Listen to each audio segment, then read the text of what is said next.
Second. I'll second. All in favor of Tom's motion? Well, I think we need discussion before we vote.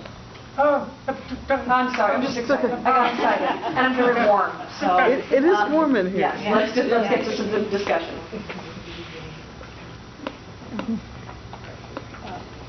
Well, maybe this is unfair, but we have a DOJ person sitting in the room. It's totally unfair. I wondered, Jared, if you would like to comment about the process for our recommendations. Yeah, I'm happy to. I know this is come up by It's next to Tom. Hello, I'm Jared. I know this has come up before, and the process that have been instructed by the fellow DOJ lawyers who are more involved in this case than I am is that we are responding to COAB recommendations. I believe that we responded to the recommendations on 8/50/20, and we did so after that policy was approved. And we will respond to the COAB's individual recommendations as they pertain to 1010, the use of force policy, but that is awaiting finalization with the city. We have a timeline for that I think Mary Claire can speak to. Jonah said you could. And so when that is, the policy is finished between DOJ and the city, then we will respond to the COAB recommendations and our views on those and how they, just as we did with 8/50/20. And I wasn't involved with that, so I apologize, but I believe Adrian authored a letter that went to the COAB and to the city that discussed our view on those recommendations that dealt with the mental health policy. Oh, good. Yeah.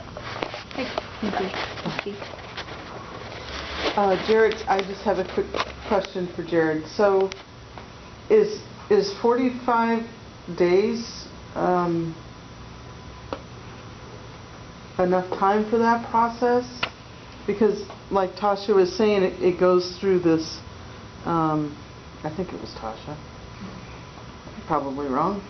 Go ahead, Tom. Well, a couple of things. Jared, the response by the DOJ to the one directive was not sent to the COAB. We received a copy of it, but it was not sent to the COAB. And this letter is directed to the city because training, for example, through the VHUAC or training through the Training Advisory Council is no different than training It's training. And when the recommendations are acted on by the city, with apparently no input by the DOJ from these other areas, it just doesn't make sense to me that our recommendations on training or other matters aren't acted on or responded to by the city to us, so we don't know what's going on. And that's the reason this letter was not directed to the DOJ. I understand what the DOJ has told us. The DOJ has said they're going through this process and they're slow and they're bureaucratic and it's going to take a long time, and it has. But that doesn't, in my mind, excuse the city from addressing the recommendations, and that's the point of the letter.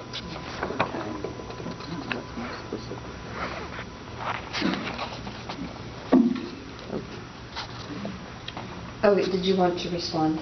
I was just going to say that I can't speak to that point. We need the microphone. Yep. Because they're taping it, recording it. Just to say, I can't really speak to that point of what Tom's mentioning. I understand the distinction. I can only speak for the Department of Justice, and even that, my authority is extremely circumscribed. Sorry, everyone.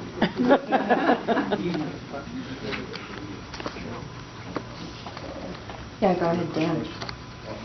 That mic. Great, makes a lot more sense. So I just have a quick, are there members of COAB who are watching this on live stream that aren't here tonight that are also participating, that might be voting? That was a good question.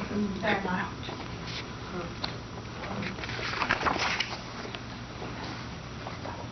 They're not. Okay, is Michelle more discussion? That one.